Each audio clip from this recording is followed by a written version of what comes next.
Great. Okay, well, Anna is on the call now. Let me see if I can pull her to the front here. All right. I'm going to pin Anna. Awesome. There she is. Hi, Anna.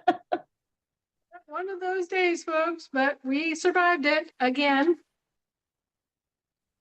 Yeah, there is so much going on. Things are moving really fast right now, and I keep getting all kinds of different news about St. Crown and about the AFD to the USD, and then King Charles just signed off on the Federal Republic and all kinds of different things. And I'm like, you know what? I don't believe anything unless I hear it from Anna. Okay. So where are we at, Anna? Well, there's a lot of confusion because there's a lot of movement on multiple layers, multiple jurisdictions. And there's been so much confusion brought by so much deception over the course of 300 years that it's just kind of hard to describe all the different things that are going on. Mm. You may have seen that the hereditary peers left Parliament this afternoon.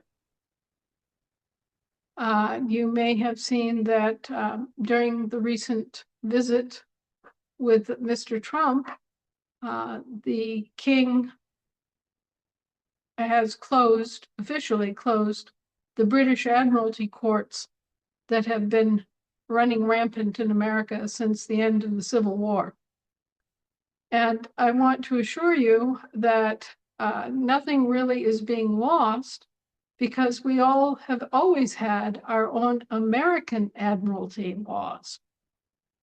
We have a very good history. We have a very good body of law to practice admiralty law in America under American admiralty. So the admiralty courts aren't also, ultimately they're not disappearing. The need for the admiralty courts is recognized, but instead of it being British admiralty, it will be American admiralty, which it always should have been. Now this gives us an entirely new look in terms of banking and in terms of the district court system, which was misapplied to average Americans, and also to the state franchise courts, which, although they appeared to be American, were not. This entire structure that was imposed following the Civil War was foreign. The state organizations were foreign. The state courts were operating under foreign law. And the state courts, which were actually state trust courts, were also operating under foreign international law. And the district courts, of course, as the name suggests, district as in District of Columbia, right, have been operating outside their granted authority and range for many years now. So this is a total shakedown, shake up, turn it upside down and over process that you're witnessing. The king and the peers have to return to the land jurisdiction, which means they have to leave the existing parliament and will have to form a different body, which I assume will be announced in the next week or two, in order to bring back the land jurisdiction government of the British Isles. The immediate effects are rather difficult to imagine.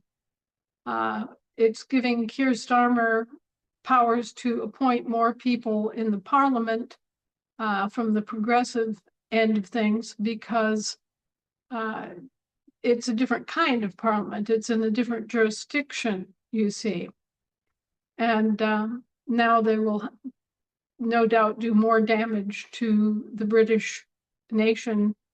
And, it will be a mess here for a while until the people wake up and decide that they're not putting up with it anymore. Now, the military does not side with any of this. The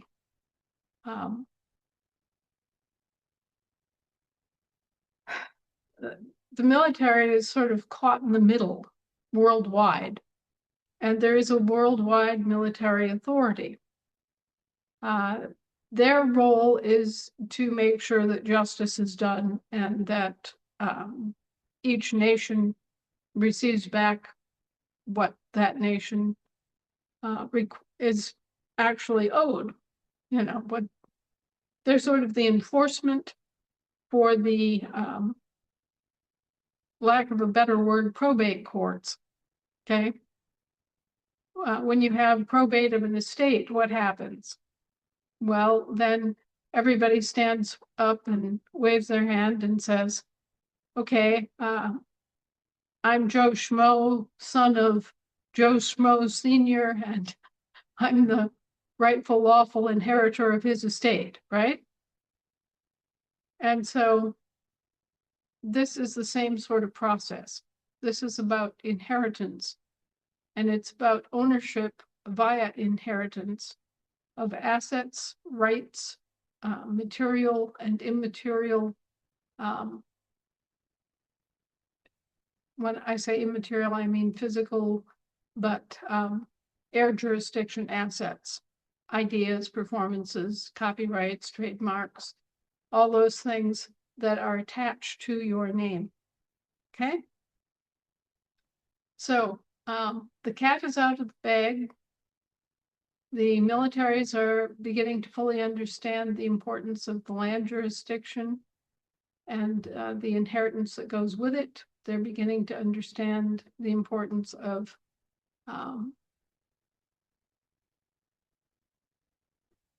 the inheritance of each individual that is native to a country. They are beginning to understand the importance of the nation state, which is another concept that is rooted in international law, but which also then affects national law.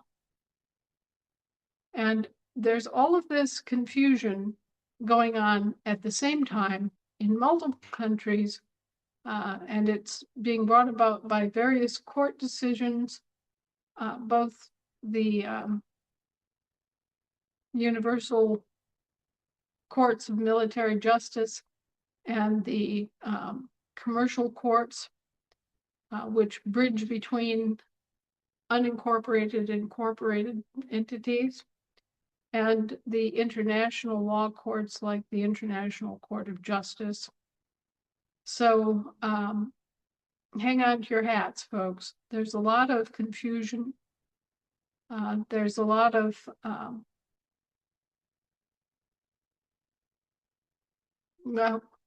a lot of policies that these corporations undertook, which was incredibly wrong-headed and incredibly coercive and lawless. And all of that has to get settled at the same time. So for us, the big news is that British admiralty and British maritime law and their style of courts, their equity courts, are now closed. What we will be left with is American admiralty and American maritime courts.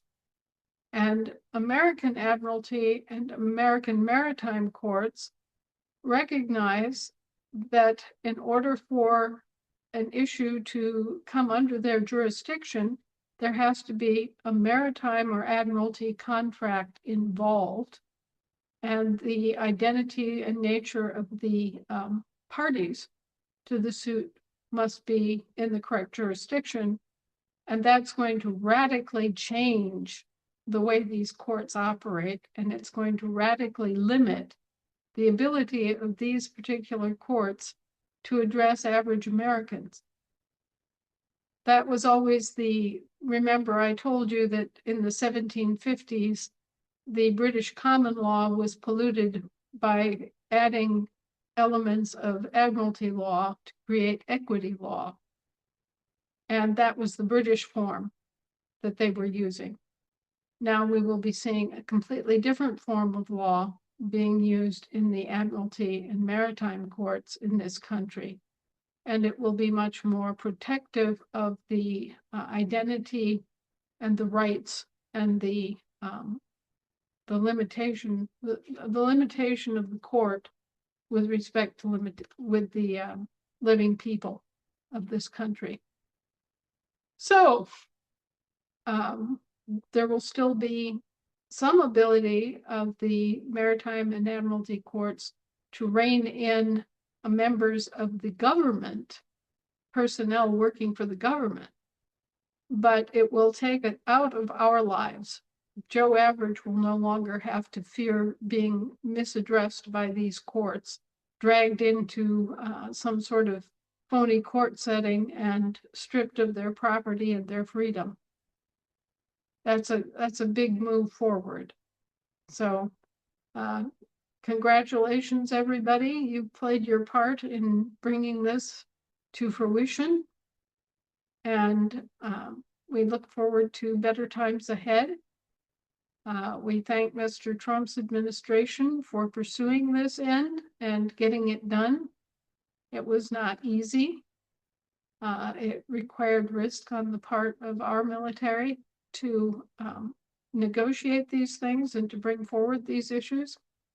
And I do believe that this is also going to change the way in which authority is exercised. During the King's recent visit, you may have caught some of the speeches and remarks that were made. And one of them that was more offhand was that for the last, long period of time, the world has been led by British policy and American muscle,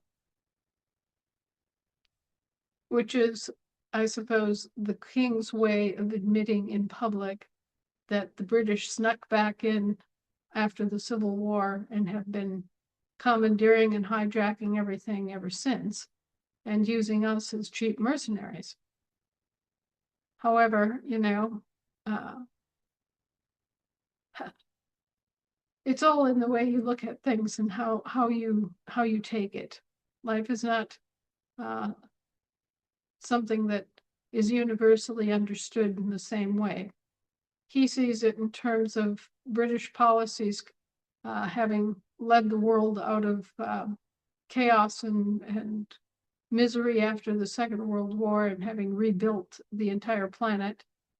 We see it in terms of being scapegoats who had to keep working and keep producing and keep putting money into that effort and sacrificing our manpower to back up all these British policy decisions. Anyway, hopefully we will now see a winding down of the quote-unquote war in Iran, not because Russia entered it, but because Trump now has the ability to say, well, under the hierarchy that we had to begin working with in the first place, I was required to take action. I was ordered to take action, and so I did. And now that that hierarchy has been removed, I am now free to, step back from that position and negotiate a way out of the entire situation in the Middle East and Europe and everywhere else. We can withdraw to our borders and concentrate on our own business in our own part of the world and not be the lackeys, running boys, enforcers, defenders, and supporters and source of wealth to Europe. And this has been a long time coming because remember, for 160 years, we've been under their thumb and they've been soaking us for absolutely everything. So this is a big change. It's a welcome change. And it's a change that I, of course, am delighted to see, though I certainly have an amount of trepidation about it, because when you have this sort of chaos, when you have this sort of confusion, and you have this sort of multilateral, multi-layered shifting going on, there's always a possibility that things can go astray, and we may have sort of derivative problems as a result of the correction. However, when you find out that you've done something wrong, you have only two choices. That is to go back and correct it, or continue on in error. And so we have finally made the choice to not continue in error and to correct it. And we're now in that process. I would like everybody to, stay calm, continue to watch what's going on, and have your Shinola sensors on. However, this is a time when it's really most profitable to us to turn our Shinola sensors 180 and look at what we're doing in our own lives that is not really the truth and not really in our best interest, and how we've been undercutting and undermining ourselves and not taking care of ourselves and not taking care of our families on a personal basis. And I know that this seems kind of strange, that I'm suggesting that everybody turn inward and pay attention to themselves and their own issues, because right now everything is so confused out in the external world, and there are so many different actions being taken by so many different parties. It's important not to get confused and not to be completely all the time upset about something. Because if you're looking at things like the removal of the hereditary peers from the House of Lords, and you're British, you're probably all alarmed. You don't know what it means. You're scared. You're fixated. You're waiting for the other shoe to drop. You're thinking my government's being taken over by socialists, and so on. Okay, you can just cut out all the noise and give yourselves a rest here and let things play out in the external world until it gets down to a point where, okay, now we know where this is, we know where that is. We can get in there, we can begin the fine tuning, we can resist those things we need to resist, and we can accept those things that we can accept. Just a second. Ignore the man behind.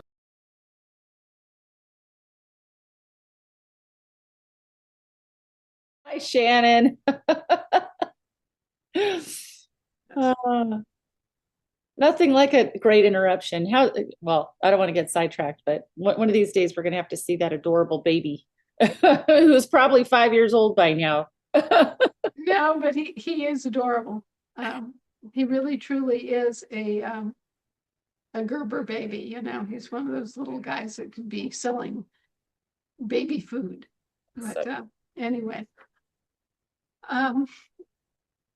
take this time and tune out of the noise, and don't let all the confusion undermine your sense of peace and take away from your focus on the kind of world and the kind of government that you want and need. Okay, because at the end of the day, it's what you want that matters. And the law, the actual law, is 100% on our side. And the military, for the most part, is 100% on our side. And we are soon going to have a ceremony where the assets that are ours will be returned to us and put under our control. So everything is moving forward. It's just a little bit more chaotic and confusing than we would like. And so I'm asking everybody to just kind of chill out and take all of this news that's coming in, all the noise that's creating a big smoke screen across the world. Just be patient, have faith, and we'll keep on moving. We've brought it this far, and we're not going to stop till we get to where we need to be, which is safe and at home and dealing with our own stuff and taking care of our own issues in our own country and enjoying our own blessings and wishing the same for everybody else. So I hope everyone is kind of taking that message to heart and taking some time to look at their own lives, their own situation, their health, their family relationships, their issues at home and in their local communities. Certainly, this is a good time for our fledgling militias and our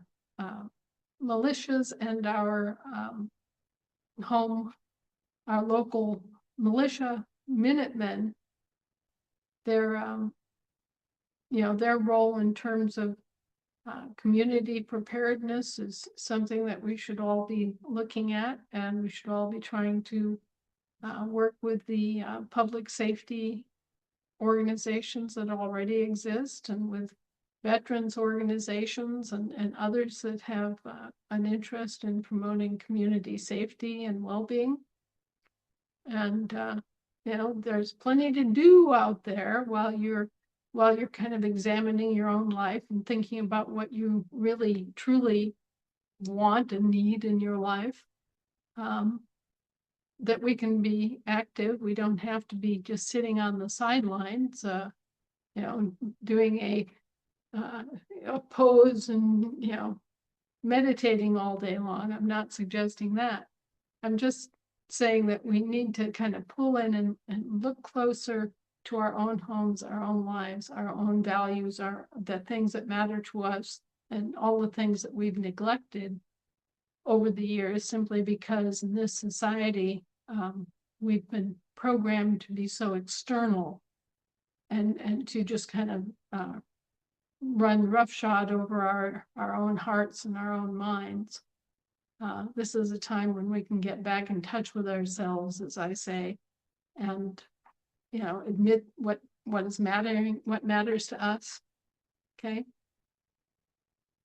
Because we're going to have the opportunity to express what matters to us. And we're going to need to have thought about that in advance to be ready to move forward when the opportunities and the resources are available. So this is a time of rest, restoration, restitution, recoupment, and at the end of the day, receiving. So get yourself in the mental and emotional position to be ready to receive and to know who you are and what you want to do going forward, what's important to you. Ask those questions now, folks. Well, all right, guys. We also had a question in the chat, like what about the people that are suffering right now? For example, Bambi, who's been behind bars for over 160 days. They'll be released. Anyone who is not a violent criminal. I mean, if you're in jail for something like murder, they're not going to just automatically release you. But anybody like Bambi and others who have been incarcerated over things like license plates and nonsense, that's all going away. Amazing. And there's nothing that our assemblies need to do to make that happen. This is something that's going to automatically happen because of this change. This will happen because it's recognized the form of law was wrong. Wow. Okay. And we Americans don't have victimless crimes.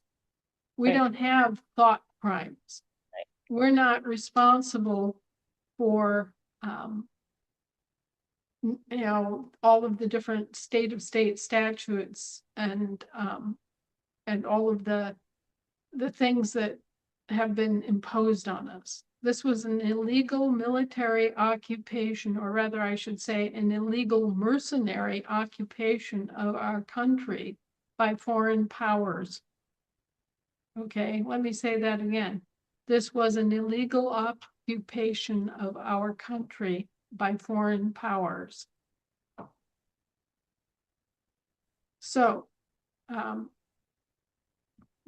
all these different things which have happened, the imposition of the statutory and municipal laws on Americans, all of that has to get unwound, kicked out, and done away with. And that also then it also implies correction, so that people who have been arrested and incarcerated under these foreign laws for things like, thinking bad things about the government, Right. or driving a car without a license when but you're not actually driving, you're just traveling in it. You're not using it for a commercial purpose, but you've been held under commercial law, like Bambi, all that kind of stuff. A lot of the imposition of federal income taxes on people who have no federal income. The imposition of district courts and the creation of districts outside of the District of Columbia. All these things were wrong. All these things were illegal as hell. All these things were unlawful as hell. It was a complete and utter, as we say in Germany, it was verschleckt. Okay, it was this was fraud and chaos and self-service and theft on an unimaginable scale. And so, and they got away with it for a very long time.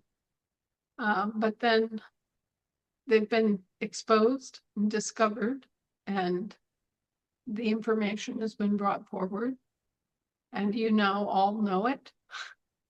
You've got the basics all down, and at a certain point, it goes back to the scriptures. In fact, it goes back to Proverbs 6:31. I happen to have it right here. The thieves have been discovered. And when the thieves are discovered, restitution is owed. Okay? And it doesn't necessarily mean that all the people that were in this system and were doing things that were incorrect are going to be held accountable for being incorrect because they didn't know that they were doing anything wrong. And they were deliberately kept from knowing that they were doing anything wrong. Okay?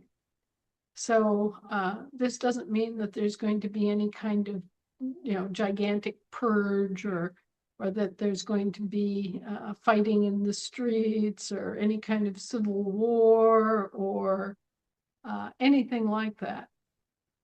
What it means is that those criminals who did know and who can be proven to have known are going to be rounded up and dealt with. And unfortunately, this is going to include quite a few shining lights in the world of commerce. And it's going to involve a judgment day for politicians and a judgment day for some members of the military and some members of the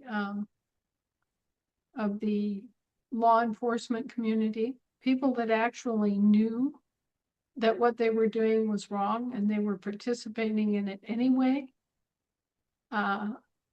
They're going to have their day in court and their comeuppance for it. So I think that what we need to also understand, folks, is that what we've been living in has been exceedingly corrupt. It's really been nothing like the government that we were all owed. And so from that standpoint, I would ask everybody to step back from their experiences with government to date, with the de facto government, the corporate government, and realize that was never supposed to be that way. That was never supposed to be in this country, in my State of the Union. That should never have happened. And now it's at an end. Wow. Well, it is so overwhelming to imagine it actually being gone. It's weird how it's going to take work to actually imagine it all being gone. And when we can really imagine it and see it, which I think we should all practice that like today, tonight, imagine it being gone and imagine the justice that you just spoke about in Proverbs 6:31. I mean, that's amazing. So they've been found out.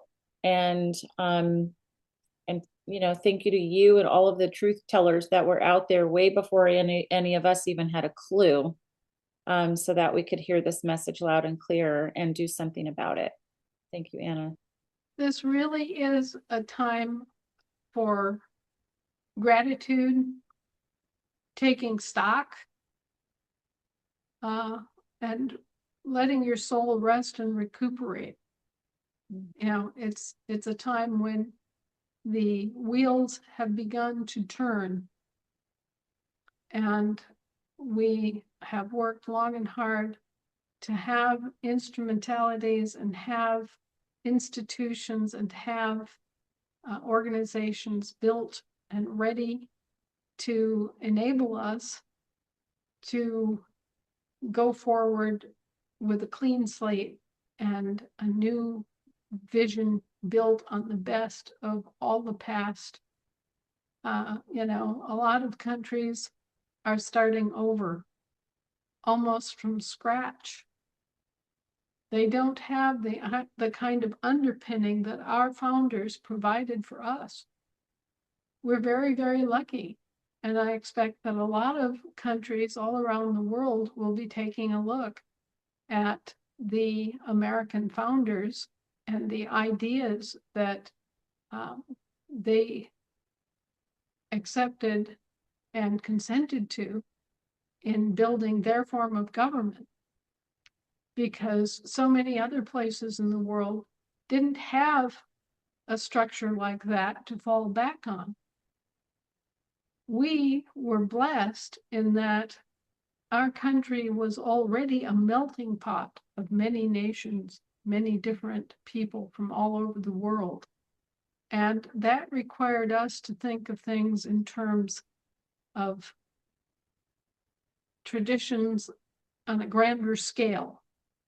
It forced us to think about issues of property and life and happiness and security and justice on a higher level.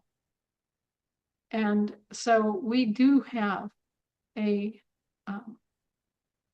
government underlying everything that was structured that way.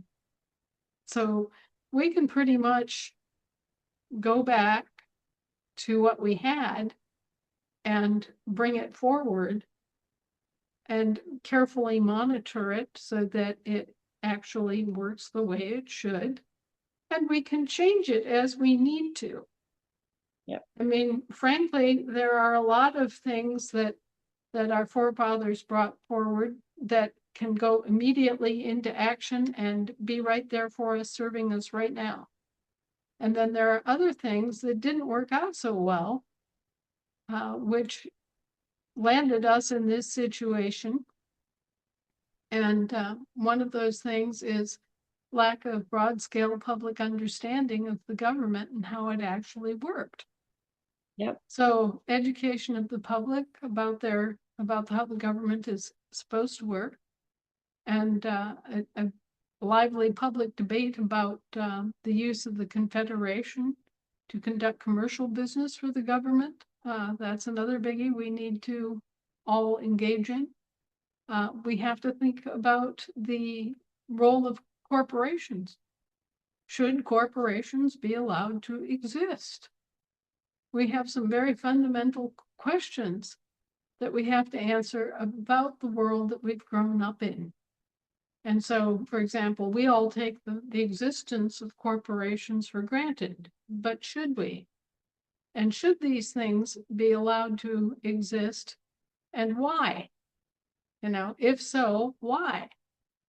At the beginning of it, it was because nobody would invest in companies that were producing products that were dangerous. They wouldn't bear the insurance risk or the cost or the risk of complaints and lawsuits. So that's why corporations exist. That only happened about 150 years ago. And we've grown up in a world full of corporations, completely controlled by corporations, corporations everywhere, corporations as common as dirt. And yet all these legal fictions have only developed in the past 150 years. We need to ask ourselves, should these even exist? And if so, why? And under what kind of oversight and regulation should they exist? All this is now thrown open, and it's up on the table. It's ready for us to start thinking about. But first, I ask you all to think about yourself first. Think about your family first. Think about your house first. Think about your community. Get that local sphere in your heart and mind so that you are prepared to then be at rest and think about these bigger issues, about the scope of the government, about the organization of the government. How do we conduct government business? Do we allow corporations to continue to exist? And if so, why? And how are we going to control them in the future so that something like this never, ever happens again? Right? We have a lot of work in front of us, at least mental work for sure, and emotional work. And so, these things that I'm bringing forward to you now, in terms of getting to know how communication actually works and how to understand the effect of inheriting all your human capabilities. I shouldn't say human, I should say all of the inherited abilities of mankind is actually more important than any of the things that we discuss when we're discussing religion or government or politics. Okay? What you are is more important and more powerful than any of it. And yet we don't talk about it. We have to talk about what's really most important, what's most fundamental, and build on that solid foundation of self-knowledge. Okay, so that's why I'm kind of pushing you to understand how, for example, telepathy. We're all telepathic to a degree, right as we stand here. Some of us are highly telepathic and can communicate with anyone who has developed telepathy skills on their own. And for many of us, It's just a matter of kind of flipping a switch in our brain to kind of click in, and we'll be able to do this. So, I'm going through the process of explaining it to you consciously in words so that it can be internalized and integrated into your internal information system, and for lack of a better word to describe it. And that will then start a process almost like flipping a switch where your mind and your heart will come together and you'll start thinking in a different way.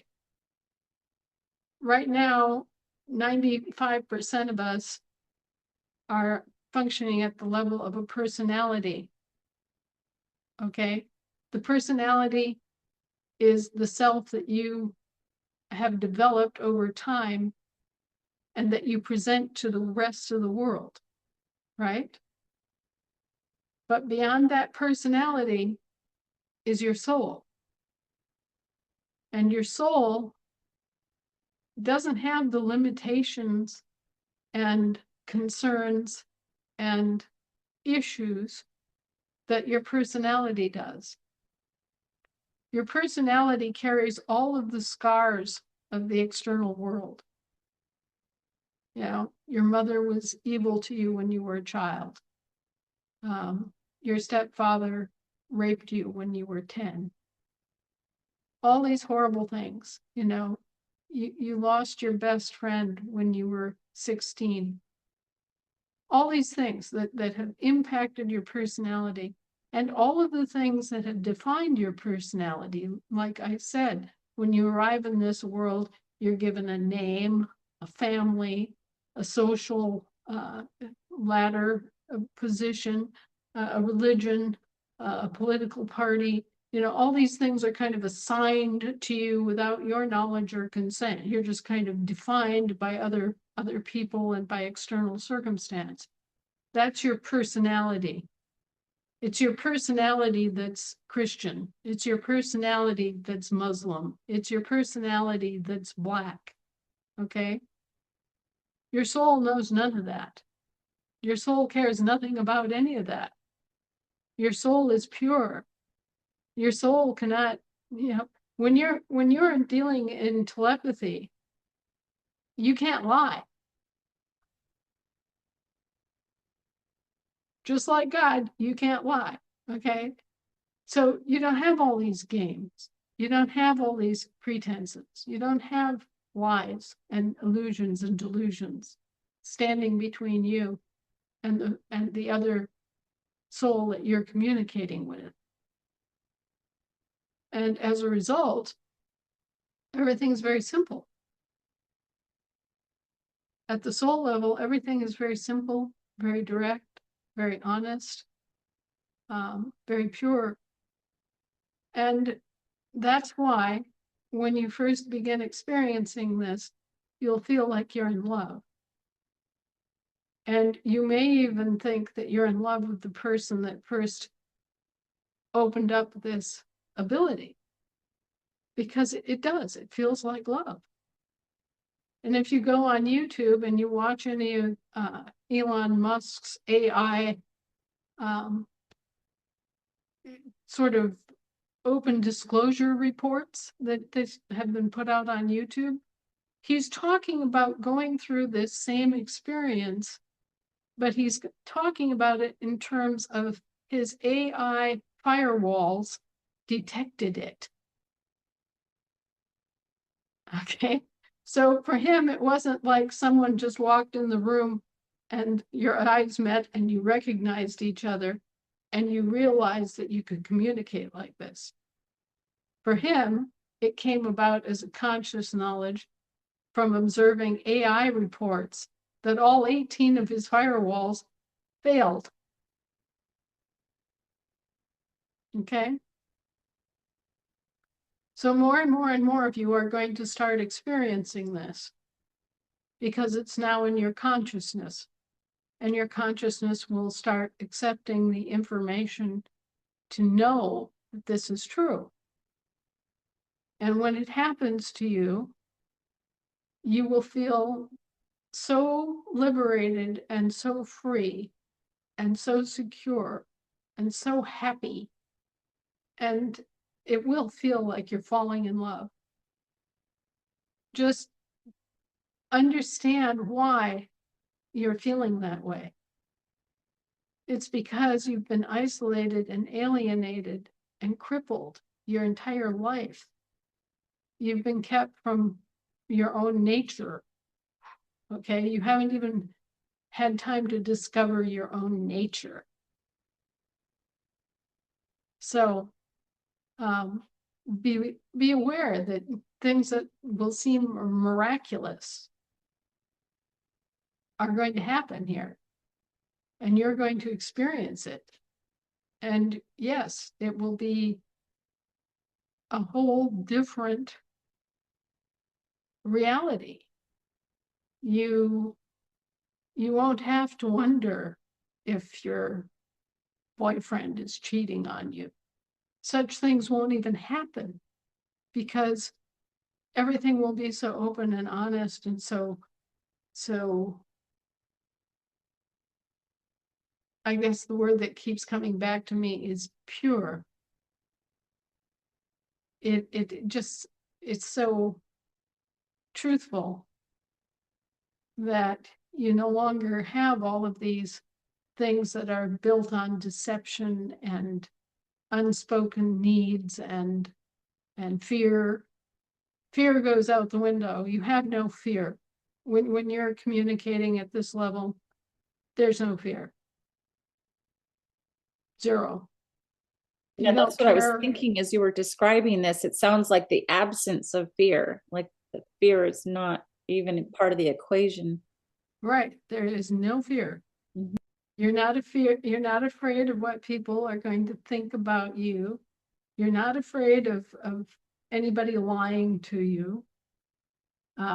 You are functioning at a higher, deeper level where all of that just disappears. So as you're resting and recouping, I have asked you to spend the next 21 days doing a little exercise. And it's a simple exercise, but many of you are going to find it kind of difficult. I'm asking you to spend a few minutes before bed every night, faithfully, to count your blessings, be grateful, and then imagine your perfect life and perfect world, your own personal perfect life and perfect world. What does that look like? And when I began this journey, it was the strangest thing because I found that I didn't have a dream home. Some people do, but I didn't. I'd never really sat down and thought deeply and seriously about what would my perfect home be like? How would it feel? You know, would it be a big old rambling ranch house? Or would it be a lodge in the mountains? Or would it be a little cabin in the forest? Or would it be a hobby farm in the Midwest? You know, what would my perfect home be? What would it be like? How would I feel about it? You know, what kinds of things would identify it as mine? Never thought about it in my life. I'd been so busy, just sort of living wherever I happened to land. You know, and I'm sure there are millions of you out there that have been the same way. You know, you grew up in a house and then you moved away from that house and went to another house or an apartment. And, you know, this having your own environment was sort of out there and beyond most of us, except maybe as a dream somewhere. But I had to sit down and really think about what would my home be like and how would I know it was my home? Same thing with love. You know, some people have their image of tall, dark, and handsome or whatever, you know. I never had that. I never spent any time thinking in those terms. But you should. You should think about your ideal mate. You know, what are their characteristics? Do you want someone who's spunky and funny and always there for you? Hmm? Or, you know, are you looking for someone who is going to take care of you and protect you against the awesome forces of the world? I mean, what is it that you want? Do you want somebody who's always happy to see you? You know, who just turns around and sees you and lights up like a Christmas tree and just runs forward in trust and gives you a big hug? I mean, who is that special person? Who is that? Try to feel your way into that and then let the rest of it become. Try to figure out how your perfect person feels. And also be honest. If you're the kind of person that really doesn't need someone else to be there as a mate, what if you're just happy being part of a team and doing something worthwhile on this earth? What if you really kind of enjoy being alone and like the peace that gives you and don't really feel a need to have someone else there backstopping you every second? That's valid too. You know, we're all different and we all have our own internal knowledge of who we are and what our purposes are and what we need and what feels right to us at any given point in our life. So this is your time, the next 21 days. Spend that little precious time every day trying to get in connection with your perfect world, with your perfect self. You know, if you're sick, if you're elderly, if you have things that you're dealing with like arthritis or mobility issues, just all the wide range of things that can happen. Imagine yourself healthy. Imagine how it feels to not have any pain, to just move around and not have any pain. Remember that. Remember not having any pain. Remember how it feels to be young. Remember how you just naturally carry yourself upright and relaxed when you're young. Remember that.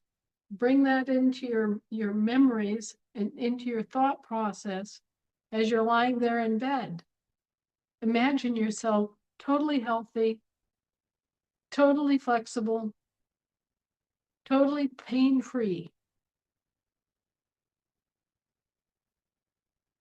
So do these things. Do whatever it is in your mind and heart that really resonates with you and the thing that would make you happiest, or things that would make you happiest, the conditions that would make you happiest, that you feel the need for. Bring those things into your consciousness and sit with them as if they already existed. You know, imagine it as if it already was. And let the universe do the work, because your part is to clearly define what. What do you want to experience? What do you choose to experience? What do you ask to experience? Okay? And so if you're clear about that, the universe can answer.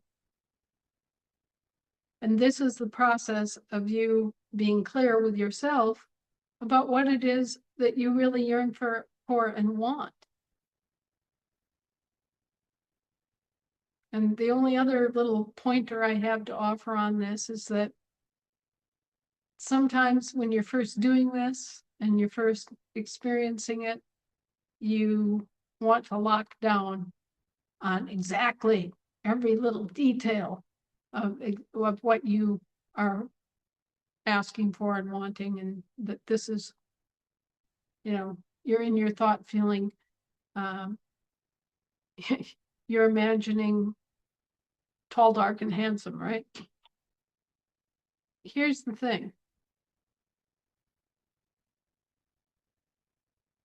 The intelligence that exists within your soul, and that is also external to you, knows better than you do what you need. And they know better than you do what's available and who's there and who would best fill that space in your aching heart. Okay? So don't try to latch down on the universe. Don't try to tell God, oh, I want Martha over there. Okay? Because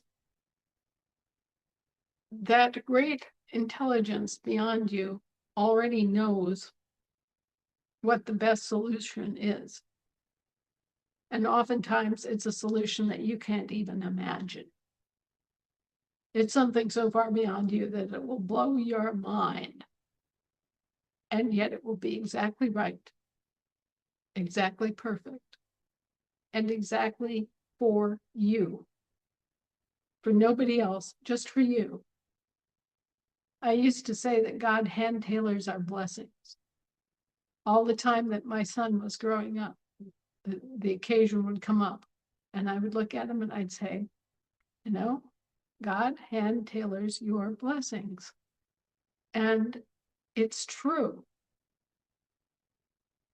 And the more that you are able to communicate at that deeper, higher level, the more that this will make sense to you.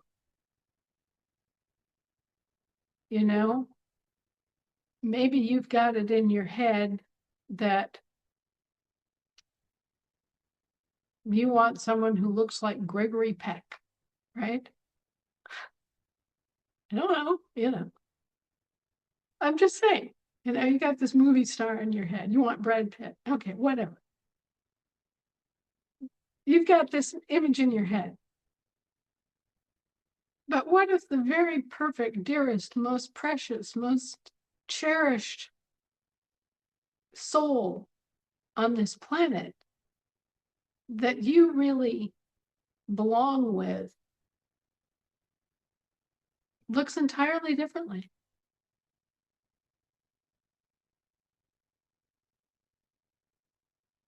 Would you miss that just because you had an image of a movie actor in your head? Or would you want the blessing that was intended for you, the one that was hand-tailored for you? So don't get narrow-minded or small in your thinking or in what you truly want and what you expressed in the universe as asking for love or asking for a mate or asking for a job or whatever it is. Let the universe do its magic.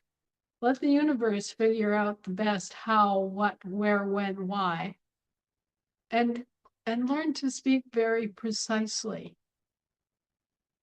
If what you're talking about is a house, ask for a house. Ask for your perfect house and the means to keep it and maintain it. Okay? But if you're also asking for a home, additionally ask for it to be happy. happy, and secure. Okay? It'll take a little while for you to learn how to think and express yourself in thought feelings. And this is a term that comes to us from psychology. It's also a word that comes to us in interpretation and translation from very ancient, arcane, and occult and religious sources. We think in words when we're functioning in our personality. We just rattle along and we think in words and we communicate in words. But at the soul level, what we do is we communicate with thought, feeling. Okay? So this is where thoughts, words, images, and feelings combine.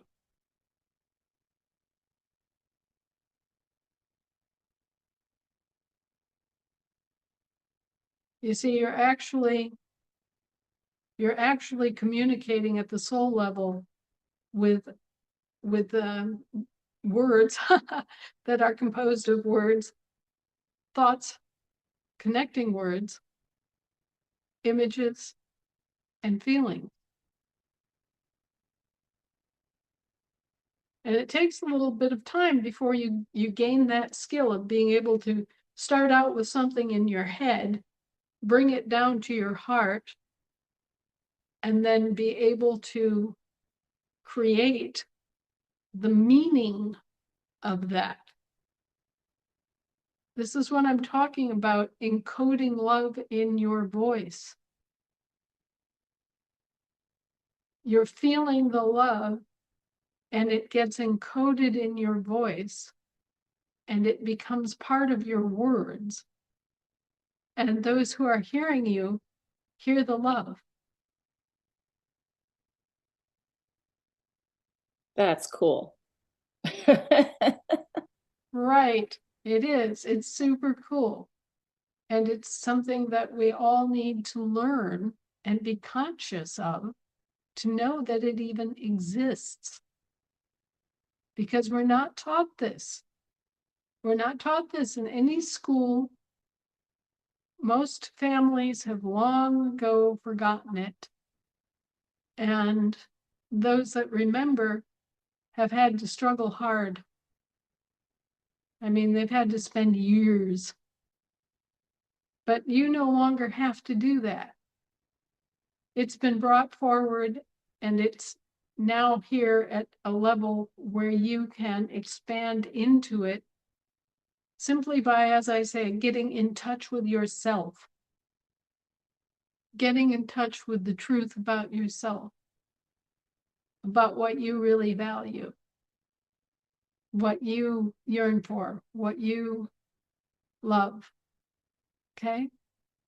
And if you do that for 21 days, well,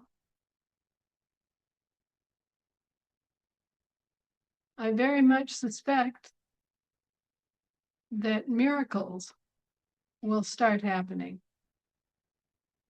Not small miracles, big miracles.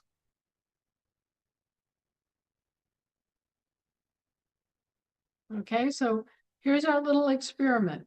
21 days before bed, everybody thinking about their personal, individual, perfect world, perfect health, perfect life, perfect wife, perfect husband, perfect child, perfect everything. Everything is beautiful, okay? And it gives you all of the feelings of security and happiness and joy and adventure and everything that you need. Okay? Well, this is going to be an awesome experiment. And with tomorrow being the first of a month, on the current calendar. Right. If we start today, that means that we'll be at May 20th. If we start tomorrow, then it'll be May 21st. But I say, why wait? We might as well start tonight, right? So that's Well, fine. you'll be able to keep track of the days that way pretty easily. Yeah. Cool. And Thanks, Anna. I think I'm ready for that. By the way, we have a whole bunch of hands up. We have 8 hands up ready to start asking you questions. I don't want to rush you or anything, but are you ready for questions? I'm ready. Let's go. Okay, and before we get started, with Jamie, first, how much time do we have with you? Because it's 10 minutes before 7, Pacific time. So that means it's 10 minutes before 5, before 6 your time, right? Well, let's try to wrap it up by 7:30. Okay, 7:30 Pacific time, so like 40 minutes? Yeah, let's try to rip through in 40 minutes. That's I've perfect. got That's 5 minutes each. So I'll be on the timer. Okay, everybody? All right, okie dokie. let's start with Jamie. Go ahead, Jamie. All right. Hello, Anna. Hi, Jamie. And yeah, this is okay. You already answered the initial question I had, but I had something else to ask. I'll make it quick, and it's probably on the minds of some other people on the call as well. And by the way, I am just so, oh wow, that's great, and over the moon about this wonderful news. Wow, wow, wow.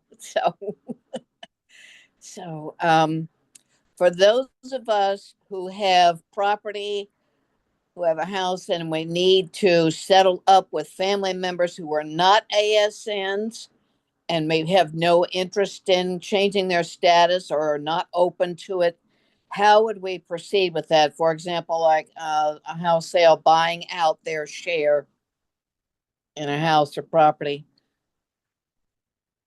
Well, here's the tough part. It's questionable whether they have a share. Uh-huh. There will be new rules about all of that. And as I've said before, if you don't have land, you don't have physical assets. You have to have land in order to have physical assets. Yeah. So if it's a house and it's a physical asset, do they even have a share in it? I don't know the answer to that under either American admiralty law, if it is an admiralty contract that created the house. And I don't know, if it's a homestead. I don't know if it's a situation where they do not have an actual interest in it. And what you would be doing is paying off a trust interest. Mm.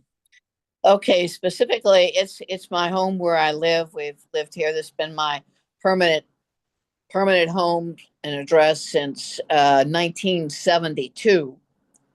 And the house was left to us, to my brother and myself, in a simple will that by my mother, after she passed in 2003. We recently went to see a local attorney. They had gone through a small succession, which was very simple. All we had to do was sign some papers, and it happened because it had been more than 20 years since she passed.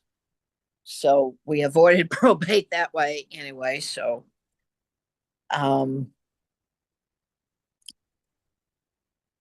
thinking that I have to settle something with my brother at some point and then go ahead and do the chain of title on my place. Yeah. Any? Yeah, that is the proper way of going about it. Get it all down to one name and then proceed from there. Obviously he's your brother and you're on good terms. And so you wouldn't feel bad about giving him a half interest in the house. Yeah. Yes, yeah. Well, whatever it Right. is, we follow through on our parents' wishes and we make peace with our siblings as best we can, But I'm assuming that it's your intention to follow through on your parents' will.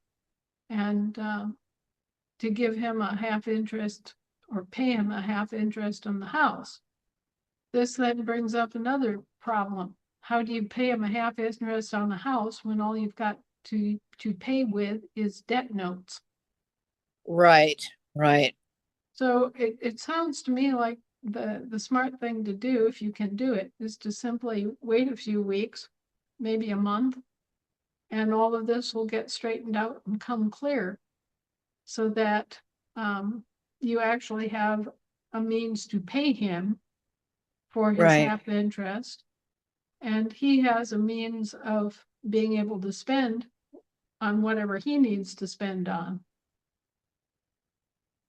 Because I right. can tell you And right so, now, this is all these ideas that I've kicked off into the universe have had their due effect. And so right now you've got all sorts of things happening that impact the value of money, that impact the value of assets, and that also impact the value of fiat credit instruments. right, okay. So it's going to be batshit crazy for at least Next a several month. weeks. Yeah, that's Yeah. fine. That's reasonable. I'll just wait. All right, sounds good. Thank you much, Anna. I yield. Take care, guys. Awesome. Thank you, Jamie. Okay, Rocky, you're up. Go ahead, Rocky.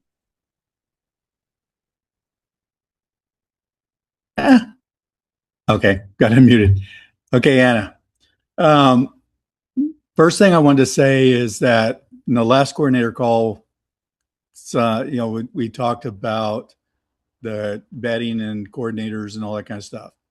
And one of the things I want all of the coordinators or people, the state and counties, whatever, if you go to the March 26, 2027 coordinator call, we had a really good talk about the jurisdictions and vetting and all that. And also I was told from Pappas and the Continental Marshals or whatever, they were going to start vetting all coordinators. And yeah, they were talking about even going back through the ones that are current, so they can get them a certificate or whatever. And if they want to do that, I'm open to do another vetting. That's fine. But the reason I'm asking all this, because what I want to do is how we have the how to build assembly. I would Right. like to create a how to build a county assembly document and get it okay through you so that we can pass it out to all the counties to give them something to get started with. What do you Right. think? I would ask you to work with Louise Anthony. I have already talked to her, and that's what my goal was, is to get with Louise and let's work together and do it. Yeah, because we already put in a lot of effort to do the initial projects and ran into all sorts of hopefully we've solved all the problems already, having done those initial model counties, or at Right. least a good part of them.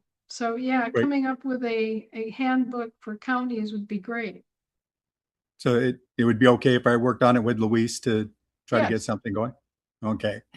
That's perfect. The next quick thing I want to say, remember tomorrow, last coordinator calls, you become a coordinator, but she's going through an issue with CPS is coming to her house trying to get her kid. And they're saying that some therapist said that she was abused, which she's not. And I've done some paperwork for her today. They're going to meet tomorrow at 10. What should she tell this person if they're trying to take her kid? They have no jurisdiction or authority related to her or her child.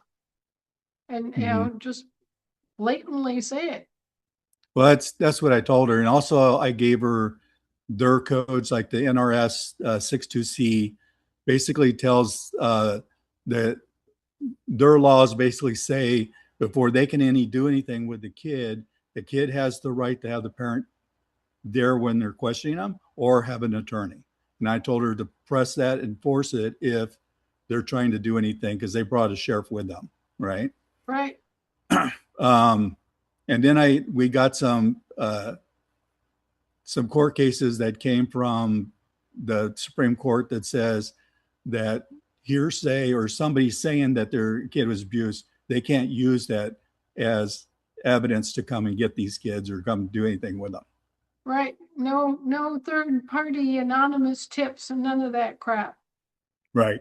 So I've been training, working with her in the last week on what to say, what not to say, what to do, what paperwork to give them. So we did some paperwork today. They're signing it tonight, and they're going to hand it to them in the morning.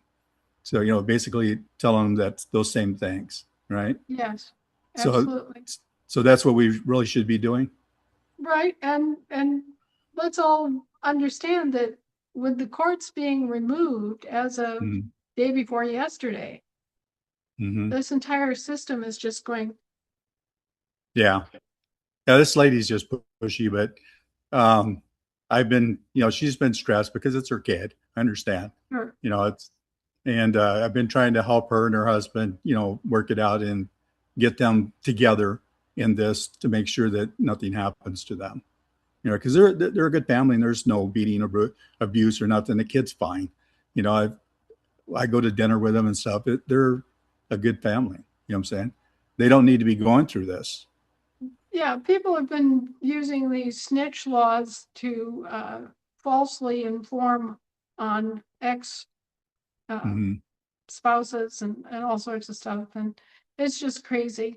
It's Yeah. gone way overboard. And what there should be is a better way of dealing with the issue of child abuse all the way around the block. Well, I believe so. Yes. Okay. With that said, I'm going to yield, but I want to start off with something. I want you to talk about it if you want to. If not, is if you can see the M on my hand, and then You've got a double M on your hand. That's not just yeah, an M, that's a double M. and then the line here matching the other line is the crescent moon. I don't know Yeah, if you've seen that. yeah. The line on both of them. So I have the crescent moon and the M. Anyway, if you want to talk about it, go ahead. If you don't, we can go on to the next person. Anyway, thank you. Well, I've already spent quite a bit of time talking about it in recent articles and Mhm. everything. It basically means that you are an earth angel, but genetically you're in a carrier body that has earth angel DNA. And it means that you have a mission upon the earth. It means that you are here to do work of some kind. Some of us are here to act as warriors. Some of us are here to act as helpers and teachers and healers. Some of us are here to act as messengers. Mhm.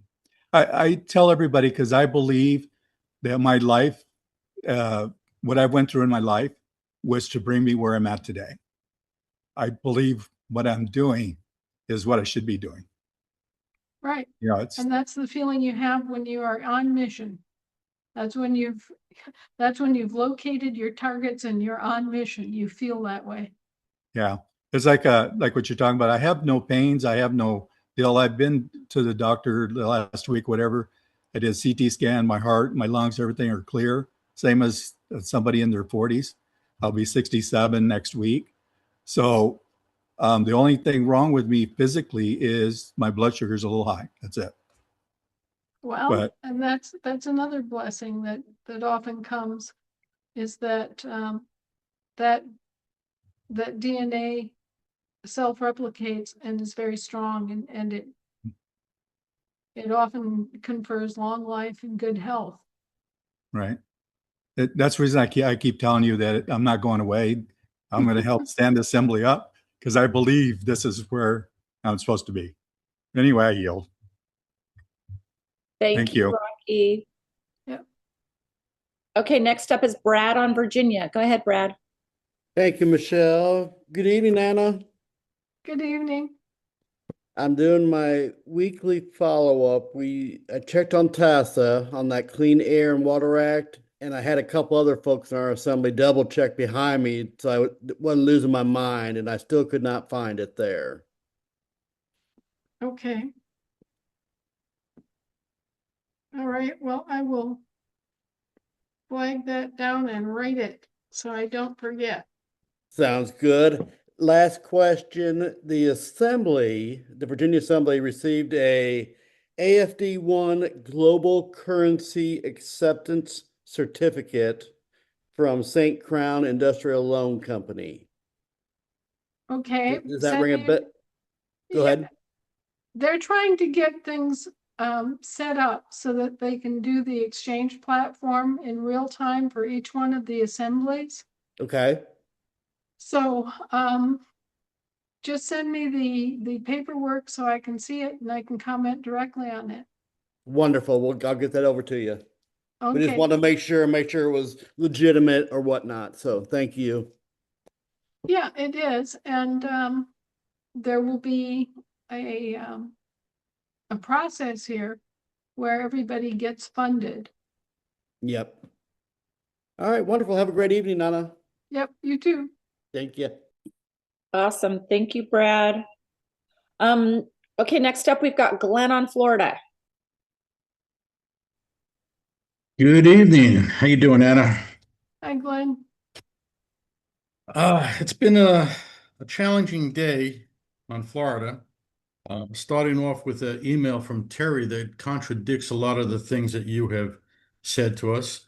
And I'm not sure if you got a chance to review that, but she's saying that coordinators need to be vetted by the state first and then by the marshals, and that the marshals authority may not be valid for Lulu and that she may still be a coordinator. But in the meantime, Ralph put her up as pro temp chair tonight. He banned us from attending the meeting again, and he banned everybody, says that we're still on a year-long timeout and we're going to stay on a timeout. And he's calling us a de facto system, a district assembly. He's calling the marshals de facto. He's making all kinds of threats, saying that the FBI is going to be knocking out our door. People were talking up and voicing their opinion, and to quiet them down, he used that to quiet them down, saying if the FBI is in the meeting and they're going to be knocking on your doors. So Well, that just crazy tells you thing. that Ralph has gone off track and is wildly, wildly off in the weeds. So the people are asking for you to do something. I don't know what you can do, but people are getting very, very frustrated with the circumstances. We have our own meetings. Because of this, people are coming to our meetings. They're very happy about the meetings, and we're trying to form committees and get work done. We have over 30 people coming to our meetings, and we wouldn't do that except that we can't get into his meetings. So, how do we move forward? Well, I already sent Ralph a nasty note about all the above. Okay. I don't see how he, as a coordinator, could even imagine that the FBI has any role in our world or our work or our government. Mm-hmm. I think that comes from his own agency background and assumptions that he's making that are incorrect. And I took a little time this afternoon to send him a letter, basically outlining where he's incorrect and telling him to get back on track. So we'll see what he says tomorrow morning, Well, or whenever I catch up to him. he obviously hasn't done that. Well, he obviously hasn't, and yet he's had clear direction as to how this works. And as for Terry saying that, I have no idea where she got that, because she's always known that the coordinators are appointees of the Federation and that they work for the Federation, and that she, in fact, as a coordinator, works for the Federation. So I don't see how that is possible to misunderstand, except that, we've allowed the state assemblies to put forward people that they would like to have as coordinators, but they still have to pass our vetting process. They still have to, have the kind of skills, knowledges, and backgrounds that are required for anybody to function in that position. So I think maybe there's a disconnect about the fact that coordinators can just step forward as ASNs and volunteer. They don't have to be put up by the state assembly. They are not appointed by the state assembly. They're not under the authority of the state assembly when they're acting as coordinators. So, I think that's just a misunderstanding. And I'll have to get with Terry and clear that up.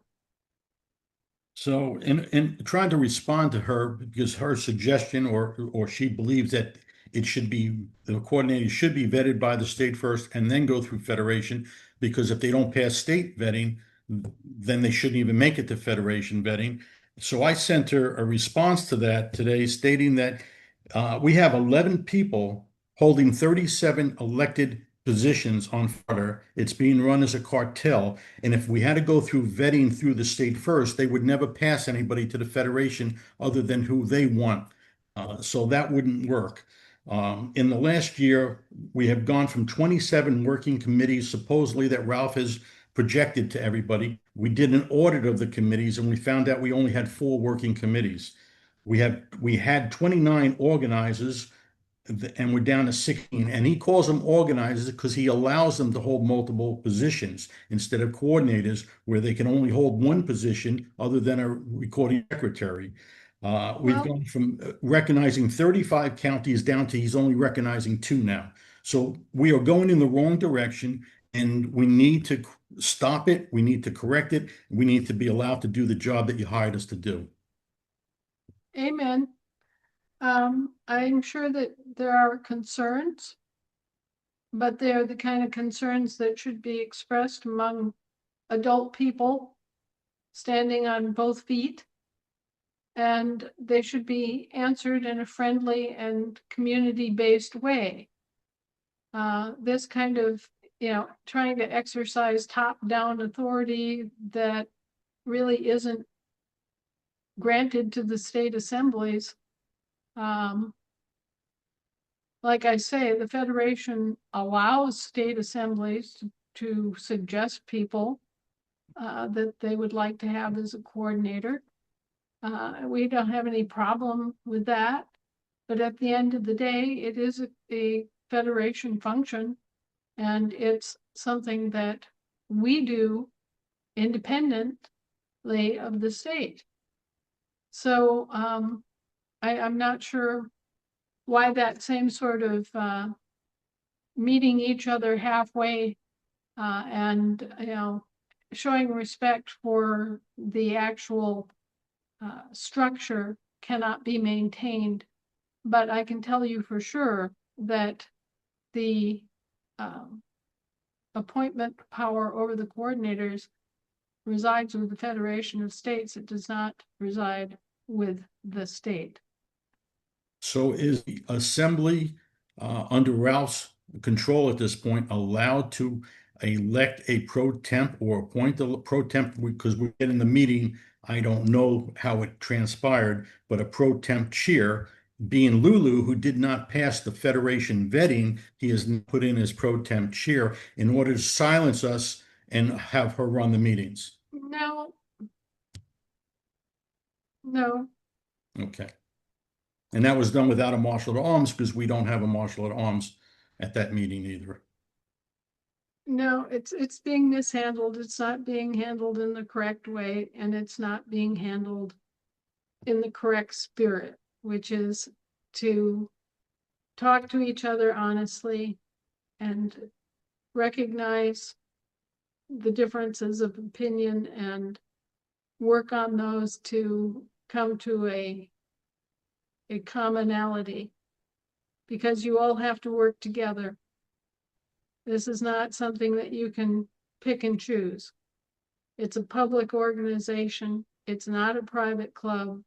It operates according to known parameters, and that's just the way it is. I've sent him emails asking to unite, to work together. I don't get any response from him. If there's no communication there, there's nothing we can do. When he's going off the rails as he is, he needs to be removed. Understood. I thank you and I yield. Gerda? Hello, can people hear me okay? Right. Yep. Okay, lovely. Yes, hello everybody. Hello, Anna.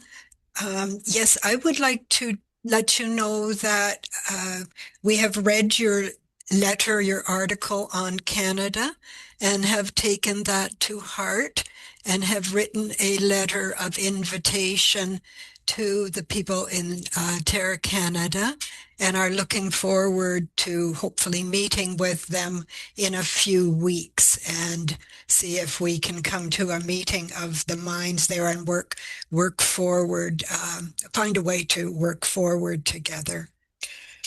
Right, right. You have to, yeah, bring those international and national interests together because they don't exist apart. Yes. Yeah, I think that's great. We also have some good news in one of our provinces in Saskatchewan. They have about 40 people now who are learning more about land and soil jurisdiction, and they are writing their compact now and trying to find out, how they can what kind of government they would like for themselves and how to move things forward. So they're very happy about how things are moving along, and our gal who is informing them and working with them is doing a super job on outreach and has seems to have a very good touch of bringing people in. So we're also very happy about that and really wish them well regardless of what their decisions may be. Well, that's all great. That's wonderful Yeah, news. yes, indeed. Yeah. And we also have a gal from Quebec who has stepped forward, put up her hand, and has volunteered to be a coordinator for their province. And so she is bilingual and would think she'd be a great addition. So we're trying to work with her as well to move that forward. Okay, well, that sounds wonderful. You know, one of the problems on Canada is common throughout the former Commonwealth countries, and that is that we don't have a ready-made vocabulary. There are some completely new levels and positions of government that need to be filled that have never been filled in the Commonwealth because of their status as Commonwealths. And when you go to a sovereign government, you have additional work that has to be done and additional responsibilities. And so there are some pernicious problems with the fact that you don't have a name for what you need. And I'm seeing this happen all across the world, wherever there's been a former Commonwealth country, because you've got a couple of missing pieces there that you have to put in place.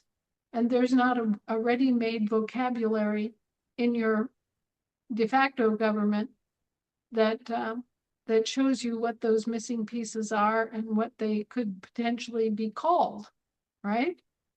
So that's Yeah. part of the issue, the communication issue that you're having with Terra Canada.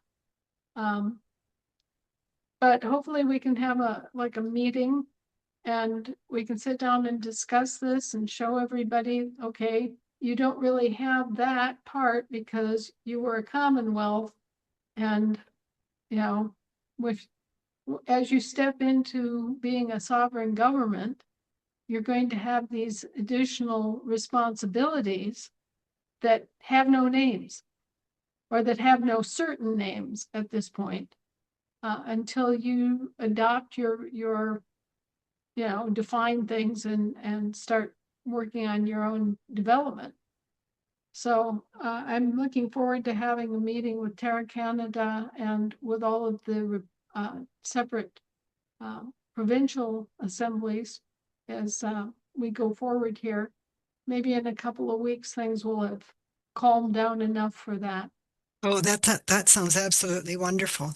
And we are finding as well when we're trying to work with people from Quebec that speak French, we're coming across some very interesting situations where there just is no French word as well for something that we are explaining in English and then doing the translation. And we've come to the conclusion that their concept, even though we are sharing a word, that the concept that, what people are hearing is very different. So we're coming up with some good ways to try to deal with that problem. We have a mini version of that in that Louisiana is still under Napoleonic law. Oh, yes. Okay. Well, we will watch them very carefully then, because that's going to be relevant to our situation. Anna, may I? Yes. I have a question. Will the provincial assemblies, PMAs, which they are now, will they be required to follow the parameters that you've set forth? They can't do it as a PMA. A PMA is a private management company and Private Members Association, yeah. Yes, and so assemblies are all public institutions as part of a government, Correct. and so they have to. But they still have to follow a set of standards, do they not? Yes, they do have to follow a set of standards as public institutions. Okay. Thank you. Yeah. I just have one more question.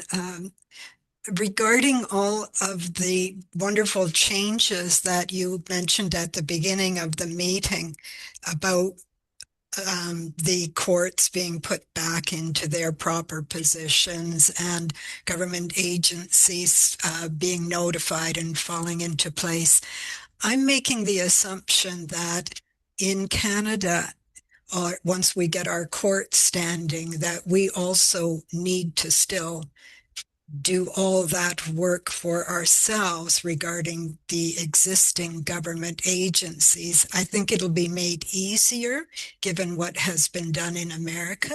But am I correct about that? Yes, because no matter what, the courts have to change to a different form of law. Okay? Yes. Okay. And so you're going to have a vast re-education of the existing court systems as they change, right? And then you're going to have the Commonwealth courts coming back. So that work still is on the docket. It's still there and we're still plowing forward with it. Very good. And will we be in a position then to need to make them change first? No, they will change on their own. Okay.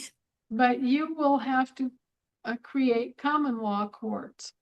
Right. Okay. Because the federal governments had no common law courts at any time.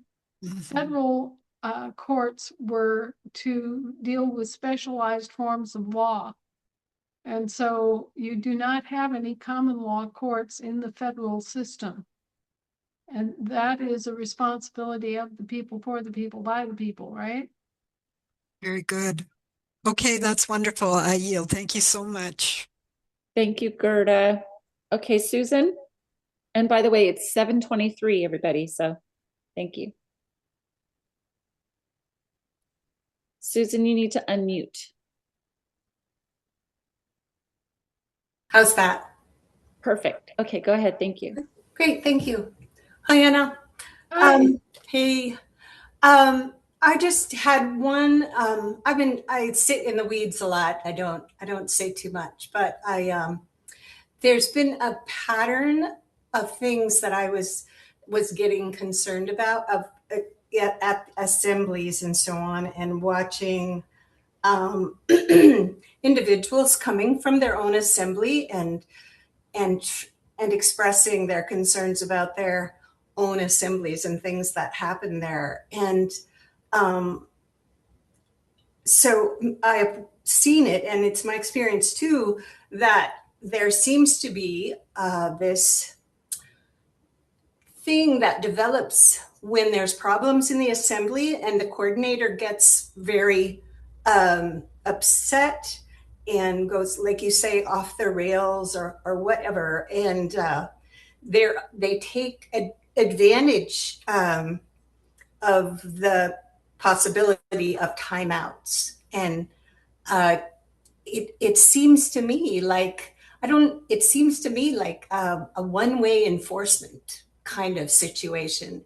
And if we're all adults and everyone is, I mean, if we're all adults, then it seems like there should be a better option for working things out.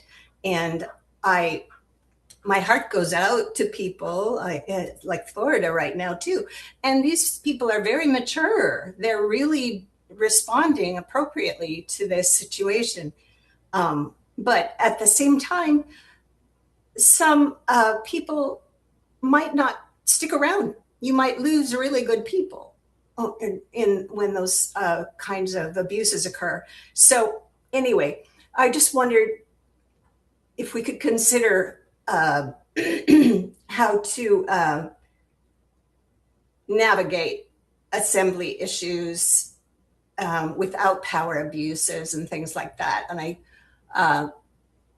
like I said, I think Florida is really, really handling it well, but I've seen it happen more than a couple of times now. And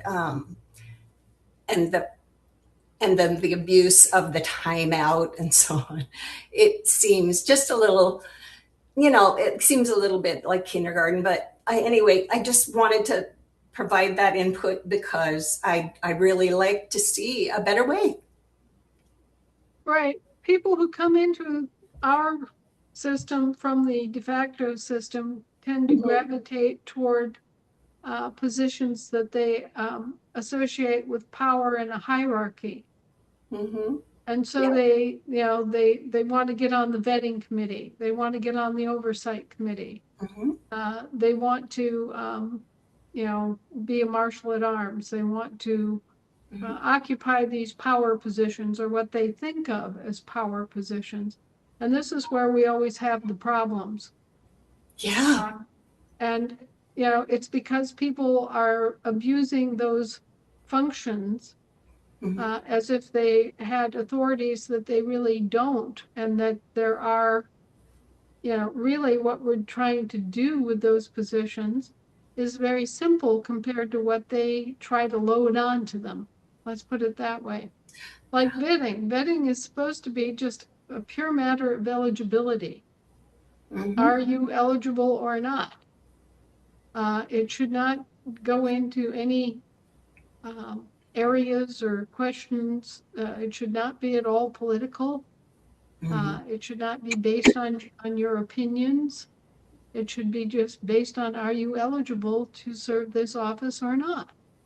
But people get into the vetting and they try to make it political. They try to use that as a tool to blackball, one person or one group from doing work. And it's always toxic. Yeah, it is. So, I warned the coordinators and I warned the assemblies to watch the vetting committee, the oversight committee, and one other committee that skips my mind right now, but Militia. well, yeah, militia is obviously a very important function, right? Mm-hmm. But people need to be watching these and making sure that they are functioning as intended, and that they are following due process and not being reduced to some sort of political tool for a little crony group that doesn't understand the importance of viewing everything that the assemblies do as public. It is not a private club. You do not want a little group of cronies running everything. It's not for their good or yours. Okay? And you have to continue to keep your doors open. You have to continue to keep your mind open. And you have to continue to make that effort to educate and to respect and to get along. Yeah.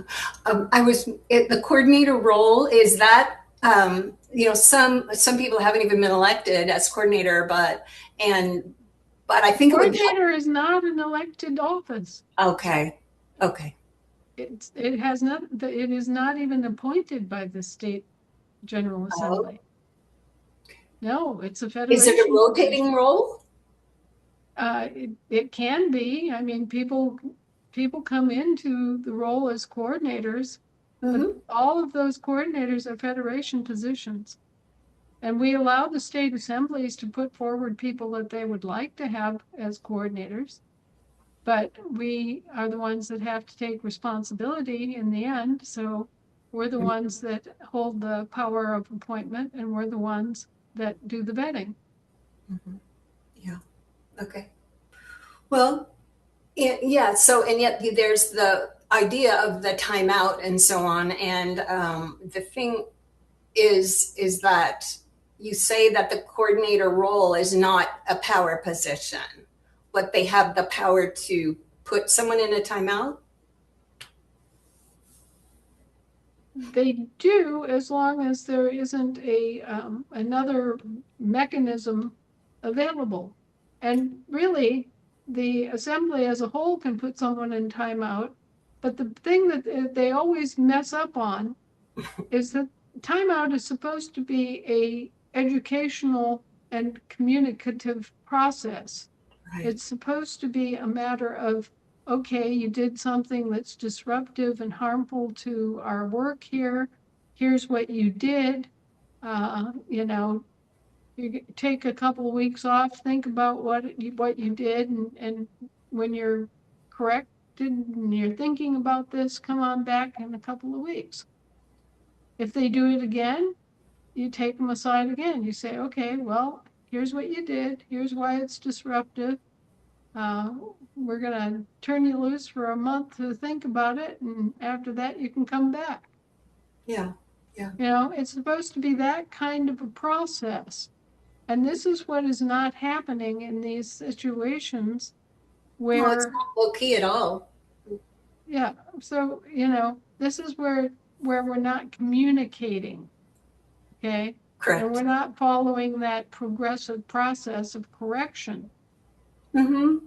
It's impossible to come straight out of the box and give someone a year-long timeout. Right. Okay. So that's bizarre. I've harped on it enough. I've harped on it dozens of times. I recognize that I've heard what you're saying now before. I just was like starting to feel bad for people that come back week after week with the same problem. And so I just well, and we're rooting for them. If they've ombudsman, that's the missing committee. Oh yeah. What if you've got a problem that you think that you have a right to do something and you're just going to do it and be bullheaded about it and not take correction?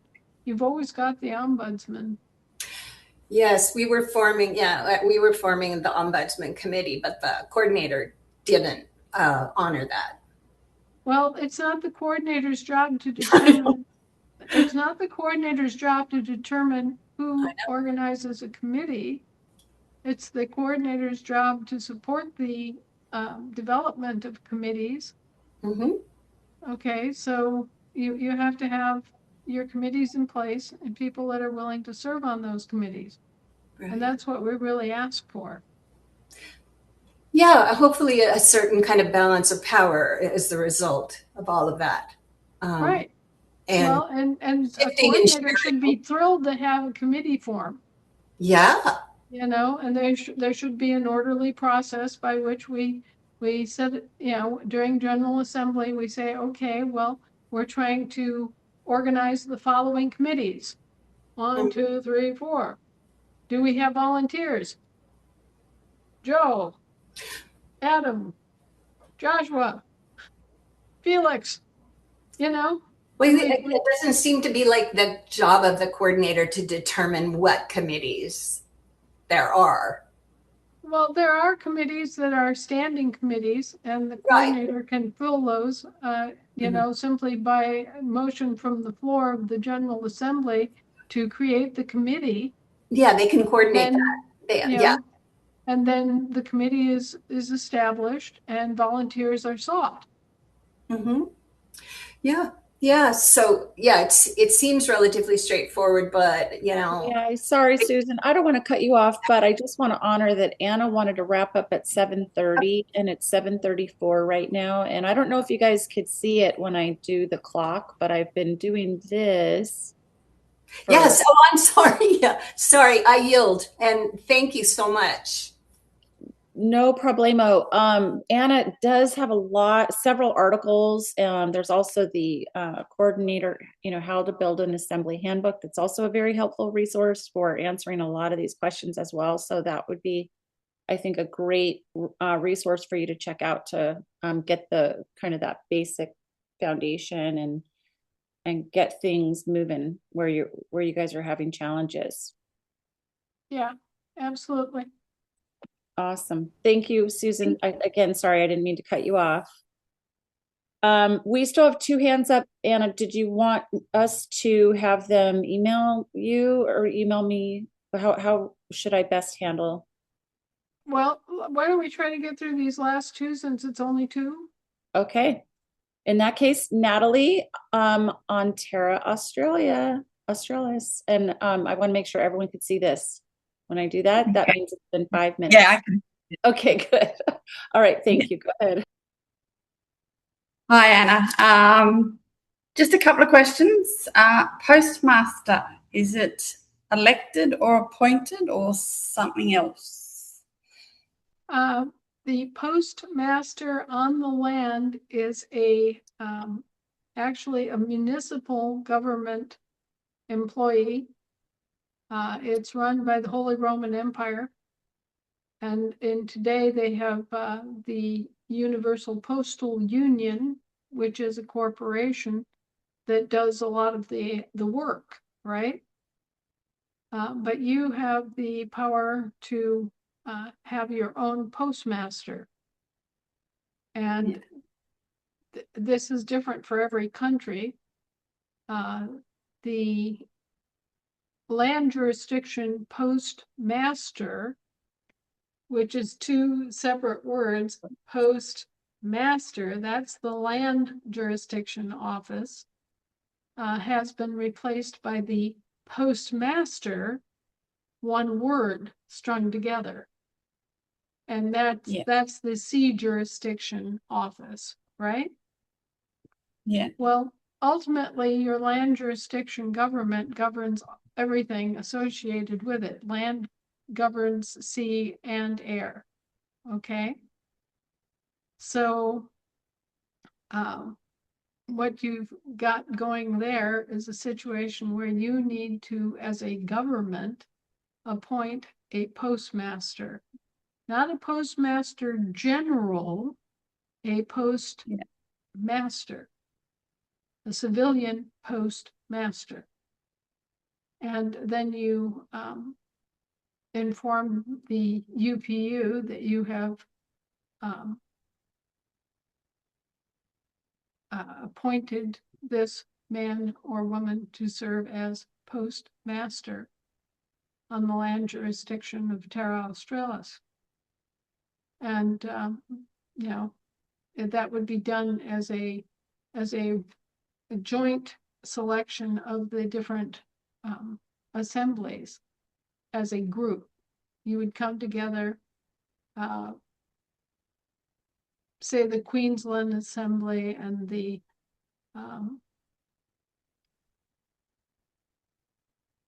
South Wales.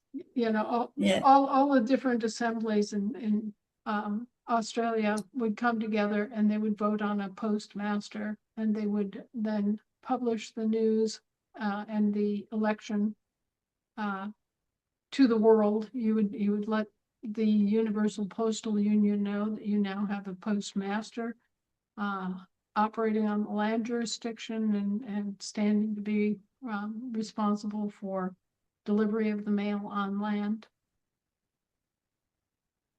And then they just to confirm, it's an elected position? It's a private position because it's an air jurisdiction matter. It's under the Holy Roman Empire.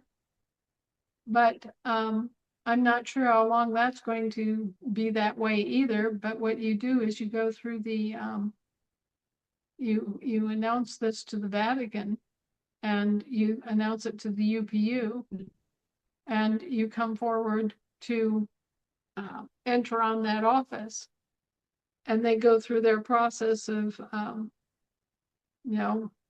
deciding whether or not this person is qualified and eligible for the office. That has changed a lot over the years, but always the head of state is the postmaster. So, for example, my son is a postmaster.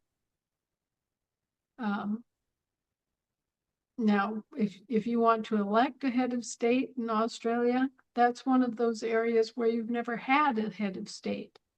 You've had a premier, I believe it's called, but no, you've never actually had a head of state because it's been operated as either a municipal commonwealth or a territorial commonwealth throughout its entire life.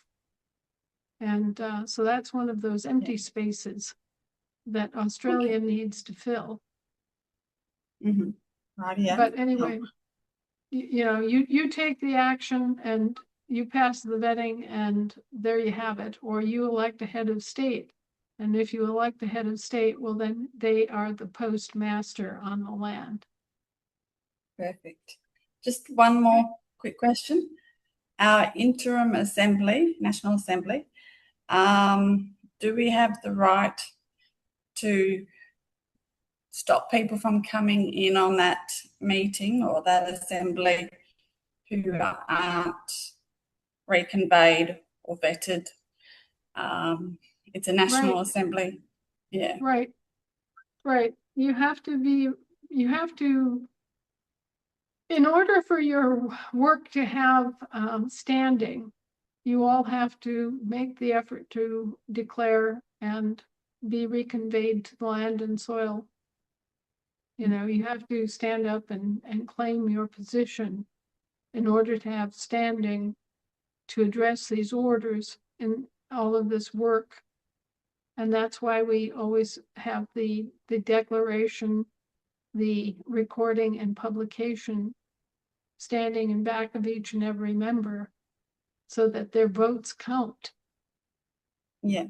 And so, yes, you do have to have your ducks in order, and you do have to be declared and recorded and published to the world so that there's no doubt about your chosen political status. I thought like the General Assembly was anyone could attend. Anyone can attend. Anyone can attend. Yeah. The public is welcome. But when it comes to voting, it has to be people that are declared and. Yes. Okay. All right. Yeah. No, that's perfect. Thank you, Anna. Take care. Thank you, Natalie. Thank you. Okay, next up is Doug on San Diego, and Doug is our final question. Go ahead, Doug. So, Anna, you said some of the judges and the officials are going to have consequences for their actions. Does that include everybody that we have noticed about who we are, like with the silver bullet? I would assume that does mean them because they have been given cause to know. Okay. And if they did not bother to investigate it for themselves, then they bear a responsibility. Especially when it's caused harm. Yeah, the other thing I was thinking about was with Terra Australis and Terra Canada, if what effects does it have on them? King Charles is going back to the land, and does that affect their courts? I yield. I'm not exactly sure yet, Doug. I am not aware that Canada ever had any kind of admiralty or maritime law apart from British admiralty and maritime law. If it did, it's, you know, quite far back in their history, and that's a historical research project that the Canadians will have to undergo.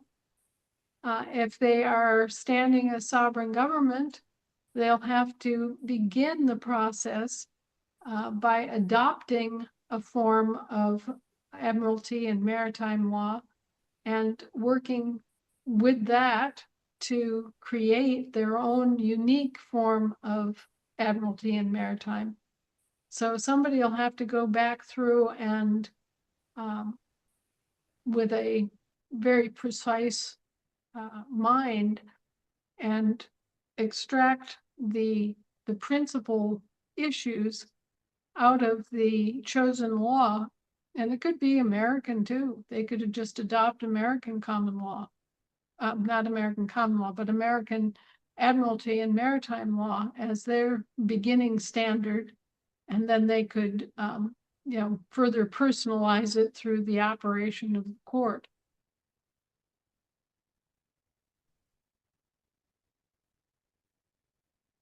Does that make sense? I'm not Canadian or Australian. I don't know. Well, I think that, you know, the Commonwealths never really functioned as sovereign nations. So this is, you know, one of many sort of holes that have to be filled and decisions that have to be made by the initial fully sovereign governments of all these countries. And this is part of what is so confusing. To begin with, our version of admiralty and maritime law is relatively unpolluted by influence of the land and soil courts being mixed in with admiralty and maritime.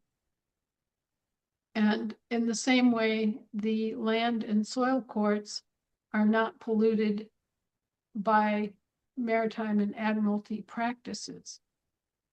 Where the big crux comes always is in the nature of the requirement to contract. Land law requires 7 elements of contract, and they, for example, for us to contract, we have to have clearly identified parties to the contract. There can't be any question about who is contracting and in what capacity they're contracting. There has to be a meeting of the minds to have an enforceable contract. The conditions and nature of the contract have to be fully disclosed. You know, it has to be a very straightforward process. It has to be agreed to freely by both parties, and both parties have to be clearly identified, and both their identity and their nature must be known. That is, you know, there are 7 of these pretty stiff requirements for creating a contract in the land jurisdiction, but the requirements for contract in both the air and the sea jurisdictions are much less, well, they have contracting, unilateral contracts. They have contracts by acquiescence. They have contracts that do not require a meeting of the minds. They have contracts that do not require a clear established identity of the parties. So contracts on the sea and in the air jurisdictions are relatively amorphous, and they cannot be enforced with the same certainty and reliability that a contract on the land can be. So the big deal that is going to result is that admiralty and maritime contracts will have to be actual admiralty and maritime contracts. They'll have to deal with maritime persons, maritime subjects. It will just make a clean division between people and persons, and between land jurisdiction functions and sea jurisdiction functions. And that will make it much easier for everybody.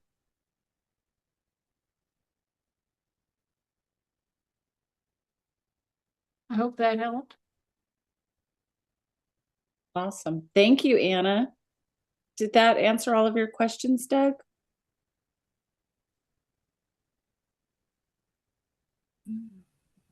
Yeah, I don't know about the other folks, but I learned a lot. I yield. Okie dokie. All right, guys, time to hang it up for this week. You got your homework. Yeah.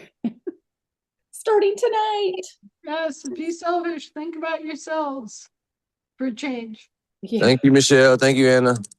Thank Good you. night. Louise. Thank you, Anna. We love you and so appreciate you. Thank you. Good night, Michelle. Good night. Thank you, Anna. Thank you, Michelle. Thank Hey, you. Liz.